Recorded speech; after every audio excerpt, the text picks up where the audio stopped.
When are you gonna start talking again? Talking again? Talking again? Again, my guest today is none other than Yvonne Medrano. Yeah. Welcome. Thank you. Thank you for having Yeah. me. I'm excited. Finally, Finally. finally, yeah. Finally. It's my New Year's resolution. Look Yeah. at that. First, let's talk about what exactly is an employee rights attorney. Yeah. Great question. I do a lot of wage and hour violations, what we call wage theft, right? And discrimination, and then retaliation for violation of people going after or claiming their rights. And to kind of fill that gap, there's been a lot of worker centers coming up. So there's a car wash worker center where I worked 2 years, about now 10 years ago. There's a garment worker center. There's the restaurant opportunity, a worker center for day laborers, right? So it's like these people that have established a lot of trust with, especially immigrant workers, right? So they kind of vouch for us and say, hey, like, I know this attorney. I think there's a lot of misconceptions as well as like things that people need to know. I think at the beginning of the year, there's always new laws in California. Always. Like one of my favorite things about my work coming full circle, I would remember this one car wash, we would picket all the time. And I had it was actually my client's back then, his car wash. And then Bethzetic is unionized, right? A lot of nonprofits became unionized in the past few years, but we were negotiating our contract and we had a picket. Bethzetic, like staff did, and my clients came out. And then they were like, yeah, like you did this for us. Like we're going to do this for you. Oh, I'm like, wow. that's the work we do. Like we're all in it. Like, there's this thing, like, what is it? Like, hoy por mí, mañana por ti. It's like, for sure. Yeah. Like, we're in this together, right? That was a moment like yeah, we're just trying to help each other out here.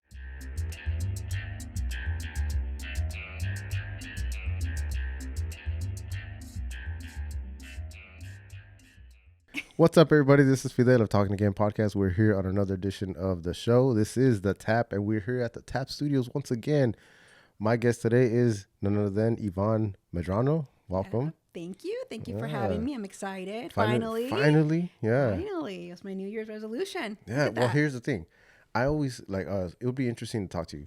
I've talked to some of your family members already. Yeah. All right. And I was like, I should definitely talk to Yvonne, but I don't think she's into this. Oh. And then when you said like, oh, you're like, yeah, duh, I would do it. Yeah. I was like, I never thought you would want to. Okay. No, anything you're doing, I'm supporting, and I want to be there. Thank you. Okay. Honored to be here. Well, Thank okay. you. Thank you for the invite. Thanks for coming. Of course. So let's get into it. I teased on Instagram. I teased who you are, what you do. Yeah. Employment rights attorney. First, let's talk about what exactly is an employee rights attorney. Yeah, great question, because I think there's different like the terminology often gets confused, right? People are like, oh, you're a labor attorney, and like, You're an activist. well, that it would be a compliment if you call me an activist. But like labor, right? Labor is usually like union stuff, right? Although I think if you talk about labor attorneys, people know it. You might be talking about workers' rights, employment discrimination, right?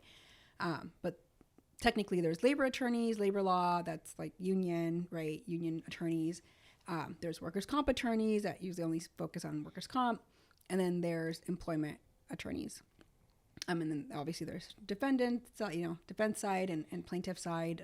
I'm on the plaintiff side, meaning the worker side, and I do a lot of wage and hour violations, what we call wage theft, right? Because that's really what it is. When your employer isn't paying you, it's theft of labor. Yeah. And discrimination. So a lot of discrimination, and then retaliation for violation of people going after or claiming their rights. So that's my area, like discrimination, wage theft, retaliation. So that's really what I do. Mm-hmm. Yeah. And can we say where you work at? Yeah. So I am at a nonprofit, Bethzetic Legal Services, not officially here on behalf of Bethzetic, but that's where I work. It's an amazing nonprofit. We're in Koreatown. We offer free legal advice to anyone in LA County on workers' rights. We're a big organization. We do a lot of really cool things, but my group is the Employment Rights Project. I find a lot of people, especially us Latinos, not us, we're Americanized, but like our parents would be afraid to go to something like that, like nonprofit. No, what's the catch? There's a catch, or they're afraid of their employers or whatever, what they're going to say, what they're going to do. Can they get fired for this? Is that one of the biggest challenges that you have? I mean, especially being in LA County?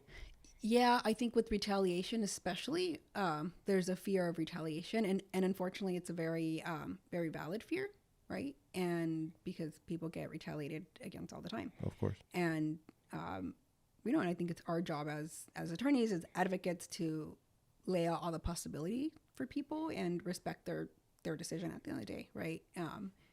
So that is a very real fear, valid fear. And I will give you all the information I have. I will tell you what I will do to protect your rights and to, file claims on your behalf.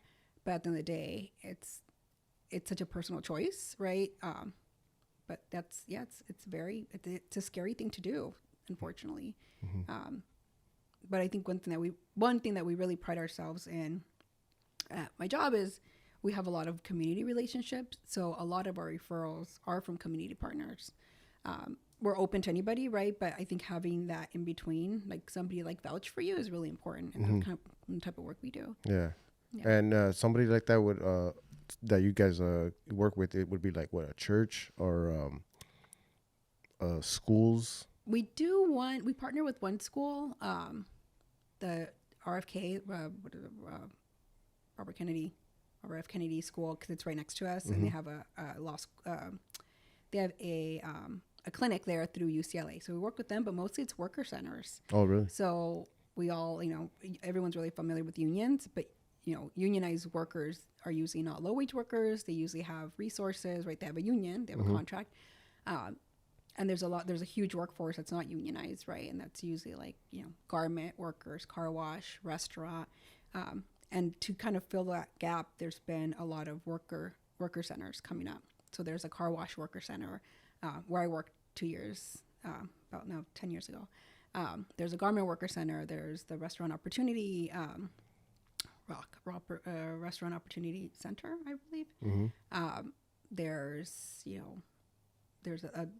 a worker center for day laborers, right? So it's like these people that have established a lot of trust with, especially immigrant workers, right?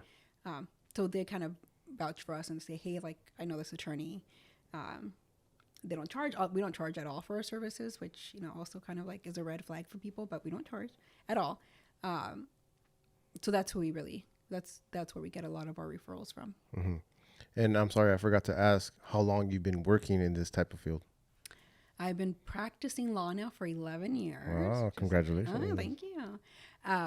2 years at a worker center, and then I did 6 years with the state, with the Department of Industrial Relations, and now I've been at Betsedic for 3 years. So always something worker related, always. So how was your experience working at the state and what it is now? Like you're at a nonprofit. Yeah. The difference between that. Well, the pay is different. Take a pay cut. Took a pay cut. She said it with a little tear. I know. But it was worth it. Yeah. And, I think that the direct access, when I'm at the state, I represent the state. And when I'm at Betsedic, I represent my client, the worker, right? And I can do a lot of advocacy work. I can do lobbying. I can do policy work, whereas a state, like I have one client and my loyalty is to that one client, which is in essence the state of California, right? So I was able to do some kind of cool things, but my client is a worker that really needs help. It's the government, so it's different. Although California is very progressive, right, when it comes to workers' rights, and I should say it's more progressive than other states. I think we still have a long way to go, but there's still very much a lot of limitations when you work with the state. Right? Yeah. And while you could definitely tell how passionate you are about this, making that change from state to nonprofit, what is it that got you passionate about this particular industry? A couple of things. I think, like you said, like growing up with my mom was is still a domestic worker. My dad, was a gardener and worked at the church as a janitor. And then he also worked at Ralph's, right, which is UFCW, Local 770, right, their union. And I think just seeing what they did and what they went through and how they defended themselves, and then also seeing the support that we got from the union, right? I got a scholarship from the union every year. They gave me $25,000 to go to college. Oh. And during the strike, right, they're trying to be supportive and giving out food and all that good stuff. So I think it was that. And also it's just such a, for me, it's such a great space to be in. And it's I can't do immigration. I would go home crying every day. Like there's so many areas that I just can't, I wouldn't be able to emotionally handle. But workers' rights, it's like, I can do this. I can do it well. I can fight for my clients. And it's like very black or white. I think a lot of attorneys always say like, you're never going to have the perfect client. And obviously like my clients are like humans, they're flawed, but their cases are like, there's nothing you can do to deserve to get paid less than minimum wage. Right. So it's like very like basic stuff. And it's like, and it's also like a big deal, right? Like, you know, there's so many people that are one check away from homelessness. Right. So I think it's the impact and my capabilities and knowing my limitations. And just the workers' rights space in California is like it's solid. There's great advocates around. So I think it's just a combination of all of those things that make me really just love this work. Yeah. Are you mostly in an office now? And you know, office, zooming in and talking to people, appointments, as opposed to like when those first 2 years when you're out there, the car wash ones. I remember you guys were on strike and you'd be out there. We were picketing. Yeah, I was picketing. like door knocking, like trying to convince people to go to unionized car washes. Yeah. Or flyering. Yeah, that was. I don't do that as much. That wasn't really it takes a special like person to do that kind of, it's hard work. Yeah. And I'm always like, I don't know, I feel funny about this, but it was a great learning experience. Well, do you feel that it made you a little bit stronger? And like, you know, you always had the knowledge to fight and defend people, right? But actually doing it physically, did that make a difference at all in impact on you? I think it did, in the sense that like the whole like the idea of like solidarity, right? Like we talk about solidarity a lot in this work, and you know, if you're not really standing really with the workers and out there picketing and like, you know, really like just really joining in their community, right? And obviously like very much knowing your space, but that is a super cool aspect of what we did. And one thing that was interesting, like one of my favorite things about my work coming full circle, I would remember this one car wash, we would picket all the time. And I had it was actually my client's back then, his car wash. And then Betzedek is unionized, right? A lot of nonprofits became unionized in the past few years, but we were negotiating our contract and we had a picket. Betzedek, the staff did, and my clients came out. And then they were like, yeah, like you did this for us, like we're gonna do this for you. I'm like, wow. That's the work we do. Like we're all in it. Like, you know, there's this thing like, what is it, like hoy por mí, mañana por ti. It's like, for sure. Yeah. Like, we're in this together, right?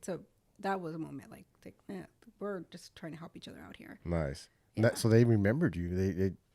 Hey, that's Yvonne. Yeah. She's the one that helped us out. Yeah. That's And so I've cool. known them through the, you know, like you build these relationships Right. with these folks, right? What's one of the most rewarding things that you get out of this? The most rewarding thing I get out of it, or like the most rewarding? Like, I mean, obviously, you know, the money's good, right? We get a paycheck, we go home, we get to spend our money. But as far as you know, your passion, what's the rewarding part? Yeah, it's like fills my soul. Like Yeah. this is like I feel like it's like my contribution to like Society. Yeah, but also like, like I don't know, like a repayment, right? But like it's like I'm doing this because like kind of like we're in this together, we're committed. This is like what I'm passionate about.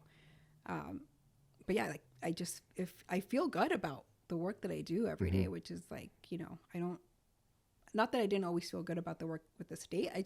I didn't feel it in any way. Sometimes I was indifferent, but now it's like I get to do something I really like and work with people and just be so fulfilled with it. So it's just, I don't know, it's kind of something just innate when you find something that fulfills you. Yeah.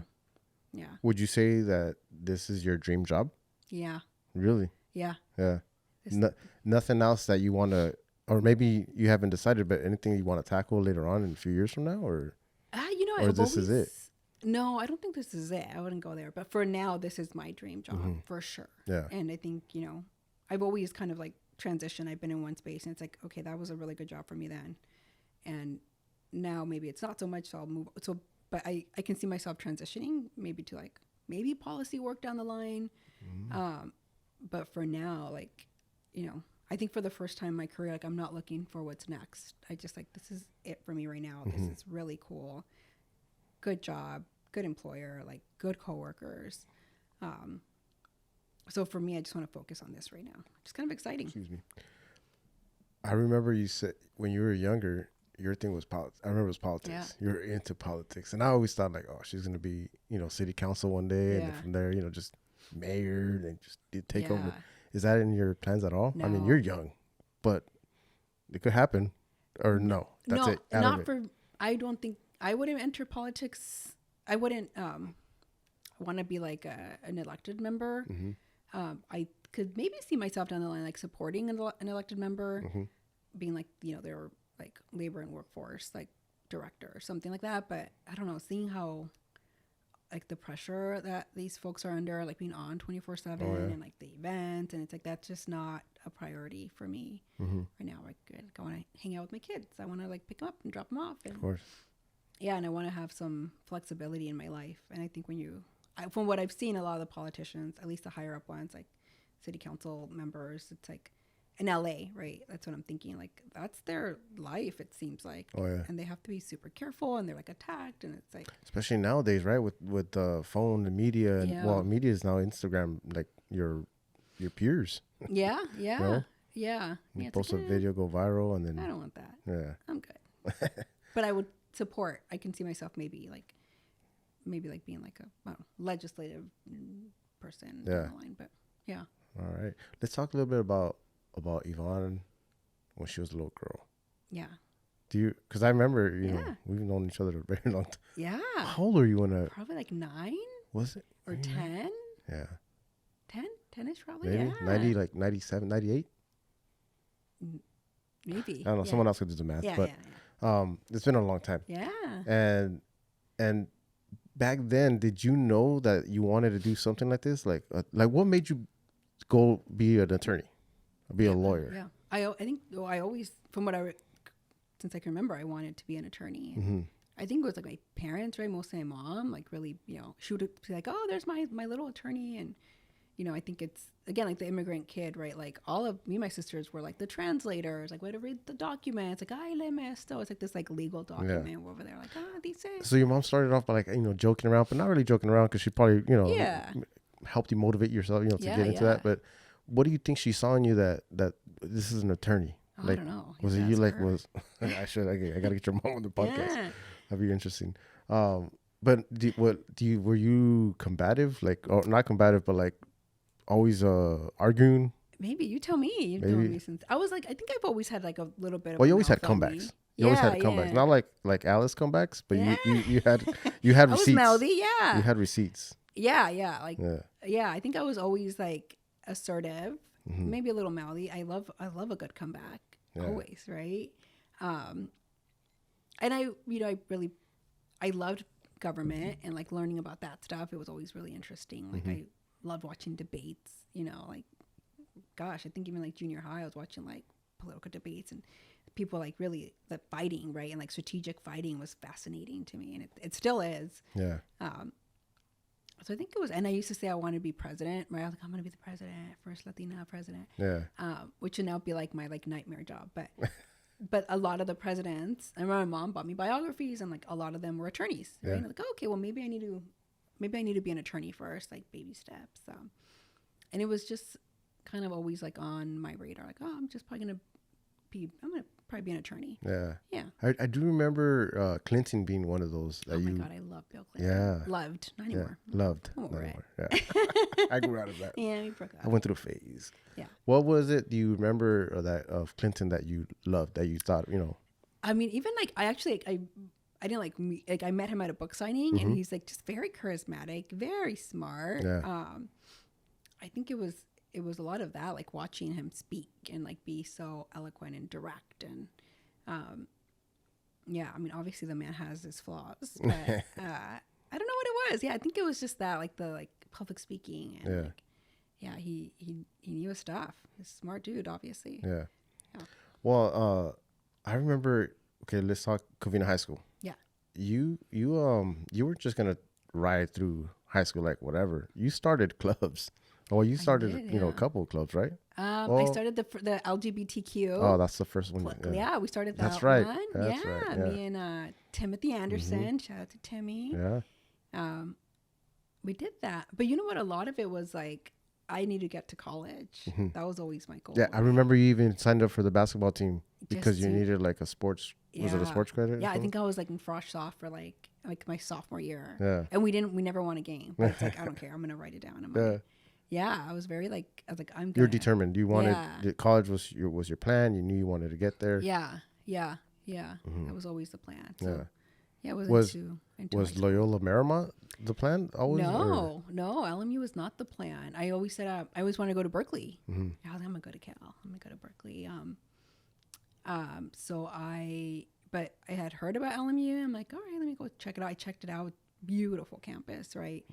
And I applied to a couple schools. I applied to like USC. I got in there. I didn't apply to UCLA because my mom wanted me to go there, which is like what a mocosa, right? I applied to Cal. I didn't get in there. I don't know if I got waitlisted. I forgot. But then I got into LMU, and I'm like, oh, it just feels comfortable. And then I got a full ride scholarship to LMU, right? So that's why I decided to go there. Mhm. Yeah. And what would you say? What was your experiences there at LMU? Oh, magical. Yeah. Yeah. It was like a little bubble, right? Get to like grow up Mhm. and do, really, really dumb stuff in a really safe space. So, I mean, you saw some of that dumb stuff. A little bit, but yeah. A couple times, yeah. Yeah. Fun stuff. Fun stuff. Yeah. And like grow up and like in a very, in a very safe space and learn a lot and travel and Made a lot of friends. made a lot Lifelong of friends? Lifelong friends. Yeah. Yeah. Most of my friends are from college. Yeah. You didn't meet your husband there, did you? He also went to LMU. Right, But, but you didn't meet him there. no, but we have a bunch of mutual friends. Okay. So we met after college. Yeah. But through friends. At a mixer or something. At my LMU house. mixer. Oh. At my housewarming party. My roommate knew him. So she invited him. Ah. Yeah. Yeah, so Nice. thank you, LMU. LMU, shout out. So after LMU, what's next? Then I went to New York. I did a year of post-grad service. So I didn't know what to do. I definitely wasn't ready for like the LSAT, which is what you need to get into law school.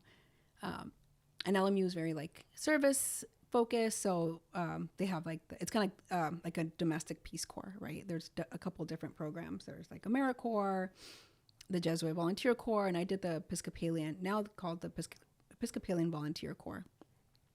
So it's a year of service. I lived in New York, in Harlem, in like the attic of a church, and I worked at Planned Parenthood. So like that was interesting. Yeah. And I lived in New York for a year, and all of my friends, a lot of my friends did it, right? So like 2 of my really good close girlfriends did it the year before, and then 3 of my really good friends did it with me. So just went to grow up in another city for a little bit, for a year. On a whole other state across the country. Yeah. And then I was like, I don't like this. So I came back. No, You you came back and go, yeah. I came back, because I was like, I can't do the winter and I'm not a New Yorker. I worked at UCLA for a year, and then over there to New York, I was studying for the LSAT, because the LSAT's just like a monster of a test. So I studied there, and I was doing badly. I came back here, and then I took the test again. I did even worse, and was working at UCLA. And then I was like, I just got to apply. So I applied and applied to law school and got in. At UCLA? No, I went to Southwestern. I was going to say, no, I worked at UCLA. Oh, now, yeah, and you I didn't worked, even apply there. My LSAT scores were really low. Yeah. So I applied to like Loyola, Southwestern, I think Pepperdine maybe. I forgot. Yeah, but Southwestern gave me some money, so I went there. There you go. Yeah. Follow the money. Yeah. I was going to say, not only were you cross country, but you were outside of the country. Yeah. You actually traveled the world. A little bit. A little about bit. the world, but Yeah, but you know. Yeah. How was your experience there? You went to the DR, right? I went to the Dominican Republic through school. So we went lived with coffee growers. In the Not through the Dominican law school, but what, LMU? Through LMU, Okay. yeah, I did that. We also did a couple weeks in the Central Valley, working with the Dolores Huerta Foundation, which is super cool too. And then study abroad, right? Just went to Spain and Italy and all these, Oh, just like that, casually. Yeah, but it was thinking now, it's thank God I did it then, because it's I'm just gonna go. Yeah. I told my mom a few days before, I'm just gonna go. I'll figure it out. It's No, I mean, it's amazing. You hear stories of people that backpack Europe and they go out there and they have the best time. They have stories for days, you know? I know you said you went to school or you went abroad, but what are some of your stories that you had over there? I don't Oh, think I've ever gosh. heard any really good stories. That's because I'm a smart gal. I can't just... No, we Nobody listens to the show. Nobody watches. You could tell. I feel like I was pretty decent. You know, one thing, it's like I got there and I applied for like a scholarship or something, or like financial aid, and I didn't get it. And I don't even know if I told my mom, but like I didn't have like any money for 2 weeks. Like, and I was like, my friends had to like feed me. Like, it's such a dumb thing. And I was like, it's like, oh yeah, I didn't think that one through. I'll be all right. No, I'll be good. Yeah, my friends would like, they had like host families, so like they would bring me food. Yeah. Like they would meet me and like give me like their like leftover And where food. you had a host family? You were staying somewhere? I did, but I didn't get the meal packet Oh. because I was trying to save money. So like that was dumb, right? Like, A little foolish, but a little bit, yeah. a little risque. Yeah. Yeah. I don't remember anything about the classes. Remember just partying. Like we'd go out, we'd have dinner, we'd take a nap, come home in class, take a nap, have dinner, and then leave like at 9 and come back home like at 6 and just party all night long. Dang. Over and over again. Good stuff. Yeah. Hopping on planes. Like, oh, I'm just going to go over here. Just hop on a little plane, like a little Or a train. Plane. Yeah. The planes were like sus a little bit, but it's like, oh, like. Was it like those small little charter planes or? No, they were big planes, but like they had like, we got one flight for like $1, like stuff like that. It's like, One flight for $1. yeah, like on Ryanair. Yeah. And, like the flight was like this the whole time, and it was like leaking, and I was like, oh, that's God. really stupid. Okay, so for sure you would never do that now. No, For sure. No, I don't even. Yeah, I can barely like get up and travel. I'm always like, oh my god, something's gonna happen. Yeah. Back then, I was like, I don't care. I'm just Well, the gonna family doesn't have, good experiences with airplanes. So right. There's yeah. also that There's I need that. to accept. Yeah, I don't. Yeah, I'm not a fan. Not a fan. what would be, I would say, your greatest experience throughout all those? We just talked about your high school. You went to your college. You studied abroad. What would be your greatest experience overall? Oh, I think just college overall, like those like friendships I made, those were, they really are lifelong friendships. Yeah. I think that's it. Like Yeah. the like living in such close proximity and like experiencing everything with a certain group of people, like that ties you. Those are people that you feel you're going to be with, for the rest of your life. Yeah, it's been like You 20 guys are starting years. families together. Yeah, we're like we're neighbors now. Like we still keep. Yeah, we're like these are the people I invite to like my kids' birthday parties, and like I call when I need help, and because like we're in similar tracks, right? Like I can call and be like, hey, I think I'm gonna apply for this job, and they're like, yeah, like I did that. Like here's what I did. And, like here, I need something for my kid. Like she's having an issue with the teacher. What did you do? So it's just like, we're growing up together. We continue to grow up together. Like that is just priceless. Yeah. Nice. What would you say was or has been your biggest challenge? Excuse me. Challenge from the transition of a student to professional. I don't know. My biggest challenge. I think, just like the more you learn, the more you see, the more you have to be worried about, right? And like maybe that's like as a parent and just in life, like that carefree, man, those were great times. But Yeah. I think handling like all like the new knowledge you gain, it's that I think that's tough. Yeah. But Learning from every experience, right? yeah. Getting better at it. Yeah. I know getting into that car wash thing, did you just get into it? Was that a plan thing, or was it something an opportunity that came, you took it? Let's see where this takes us. Yeah, it was definitely the latter. Yeah, because it wasn't an attorney position. Yeah. And I remember, I graduated and I started working there 2 weeks later. And after I took the bar, and that was a risk because it wasn't an attorney position. And people were like, well, why are you it was a legal organizer position. But I was like, I don't know if I'm going to pass the bar. They're great. They were paying as much as like nonprofits were paying. Yeah. So I was like, I'm just going to go figure it out. And they were really cool people that I trusted and respected there. So like, I'll just try it out. Did you think foot in the door kind of thing, or was not No. even in that same field, huh? No, it was like the opposite of foot in the door, like foot backward. Yeah. But it was again like a space that I wanted to be in, and I never did organizing. And I think that knowledge is really essential. So like, I'm gonna try it out. If I don't like it, I don't know what I thought. Like, or I never wanted to work at a firm, so Yeah. I was like, I'll just try it out and see what happens. And I really, really enjoyed it. Yeah. And it was a foot in the door, whether I saw it that way or not. It was, yeah. Yeah. All the people I met there have become, leaders and like are at the state fed, or or with the state, or in politics or something. So Well, even the car wash employees that you met and helped supported you when you were beginning. Yeah. It's a good group. Do you obviously being bilingual has its advantages. Yeah. Greatest advantages. Would you say that's a huge advantage for yourself, especially what you're doing right now? Yeah. In your field? Essential. Mm-hmm. It has to be. Yeah. If you don't speak Spanish, at least with low wage immigrant workers, like you don't speak Spanish, you can't do the work. And you guys have seen her here on Talking Again podcast, but this is not where she was famous. She got famous on Univision. Shout out. Because I mean, that's like you said, that's where most of the clientele is at. So it's a great platform. Do they reach out to you?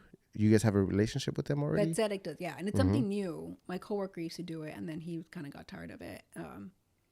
So Betzedek has a good relationship with Univision. So anytime they need something, like, hey, we need someone to talk on paid sick leave, like, can you give us a quote, like on health and safety for domestic workers? They'll reach out to us. So that's been cool. I enjoy it, and I enjoy my I feel like gives my clients like a pep in their step, like, that's my attorney, like, that's my girl. They're like, oh, I saw you on TV. It's like, oh, they seem so proud to have me as an attorney, which I want them to be, right? They deserve, just like anyone else deserves like a badass attorney that's going to be representing them, and that helps them feel more badass. I'll take it. Now, you said you do mostly Zoom only, right? Yeah. The interviews, There's still a little bit of nervousness that you get, right? Like your very first interview how was that? Like you knew you were going to do it. You studied for it. Did you rehearse it at all, or you just winged it? No, I rehearsed it. I forgot what the topic was. And usually it's topics, half the time it's topics that I know like the back of my hand. Other ones are, new laws. So it's like, I got to go read the legislation and all that good stuff. I don't feel like I was that nervous, but looking at it, like I looked nervous for sure. Yeah. And then I didn't notice, like on Zoom, like I like look everywhere, right? So like my interview was like never at the lens, but everywhere else, right? I was like, oh my God, why are my eyes doing that? And I probably do that all the time when I talk on Zoom, but now it's like, all right, I have to force myself to watch it. And that's tough. But wait, do you watch your playbacks and then kind of like study and take notes? You know who does is my mom, the number one critic. Yes, I was gonna say she definitely gives you all the notes, right? Yes, it's like, okay, got it. She keeps me humble. Number one question: do you take those notes? Of course I do. Yeah. But then I also started watching them, and again, it's also like I don't want to distract people from what I'm saying. Like I want people to hear what I'm saying. It's usually, it's always very important information that if you don't need to hear it, maybe you know somebody that does. So it's also like I want to be presentable, and I don't want to distract from the actual message. Of course. Speaking of messages, what would be like a perfect message that you would tell? So, and you can do this both English, Spanish, or bilingual, or Spanglish.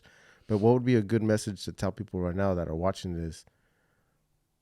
Something that they don't know, that you don't from experience, like some people just don't know about it, the rights. Oh, so many. I think there's a lot of misconceptions as well as like things that people need to know. I think at the beginning of the year, there's always new laws in California, always. So I think the biggest one now is every employee has the right to 5 days of sick leave. I should say it's 40 hours or 5 days, whichever is greater. So if you work, 10 hours a day, then you get 5 of those days, right? That's a huge deal. We're one of the few states that has paid sick leave, and it was 3 days. Now it's 5 days. So keep that on your radar. And that started January 2024, right? Yeah, the 5 days of sick leave. That's a big one. The minimum wage always goes up in California January 1st for LA City and unincorporated LA County people that work in the city of LA or in unincorporated LA County. The minimum wage goes up July 1st every year, so make sure, check your paycheck. Another thing that's been really kind of hush-hush, but like my favorite thing to talk about for the past like year and a half is deferred action for workers, right? So I think people are really familiar with DACA, right? Which is deferred action for childhood arrivals for usually people that got here when they were young. And just last year, the Biden administration announced a new program for workers. So if a workplace is being investigated by a government agency, you can ask that agency to give you a letter of statement of interest. That's what it's called. But really just saying a letter saying like, hey, like we're investigating this work site. And with that letter, workers can go and apply for deferred action, which will then give you a work permit and give you a social security number. It is only for 2 years. Okay, I was gonna ask, is it? It's not permanent. It's 2 years, very much like DACA, so it has to be renewed. There's some obvious hesitation because we're in an election year, and I think if any Republican administration will probably get rid of that program. So I get the hesitation, but some people can really benefit from that. So if you're hesitant about making a complaint because of your status, first off, like no one will ever ask you about your immigration status when you file a claim, a wage claim or retaliation case. But if you have that concern that like, your employer is going to report you, there's this added protection that people could take advantage of. And for a lot of workers, it's the only way to get a work permit right now, right? Amazing program, really could benefit a lot of people, and something that people should know about for sure. Yeah. Oh, wow. There's just so much information. I know one podcast you're not going to be able to get it all. Yeah. Right. If people out there have questions, they can contact you directly, or through your company. Yeah. I wonder like how bad it would be if I give my work cell phone number. Oh, easy. Yeah. You don't want to do that. Thousands of views over here. Which would be great. Like if you need help, call me. Like we do this for free all day long. So, but we have a general number where anyone can call and leave a voicemail. We call you back and set you up for a full intake, so a full assessment, and those are free. And you can just call our number. It's 323-648-4767. And again, it's anybody in LA County. That's it. Yeah, that's the only requirement, regardless of age, status, immigration status. It's only for LA County residents? Correct. Okay. Yeah, only LA County. Yeah. So there are companies like yours in other counties, correct? In other states that you're aware of? There are similar organizations, like Legal Aid at Work is great, but they are mostly up north. There's a big gap. Like in the Central Valley, it's like the CRLA, California Rural Legal Assistance, but they can't help undocumented folks. So like the service, like there's not that many services like us, people that take those cases that like really that the private bar. Nobody really wants to take. Nobody really wants to take for many reasons, right? They're not high value cases. The employers hide their assets or don't have money. Collectability is tough. So there's not that many. Like we turn away, sadly, a lot of people. And because of that, just LA County, the whole. Yeah, we're the only ones that could take, only legal service provider that can provide full scope employment services to undocumented workers. So because if a nonprofit accepts federal money, they cannot help undocumented workers. So we don't take federal money. So all state. We're it. Mostly, state, the bar, some local stuff. Yeah. All right. Well, would you say in summation, right? Yeah. Would you say that the road and the path that you took to get your journey to get you where you're at now, is that the one, that successful one? That's the one that you're going to advise, that you're going to give to all the law students out there? Or is there something else, something that you learned that you would want to give out to them?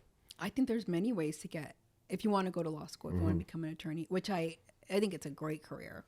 I know a lot of attorneys are like, don't do it. Like it's, sad. I don't know. It's like a joke that attorneys make. It's weird.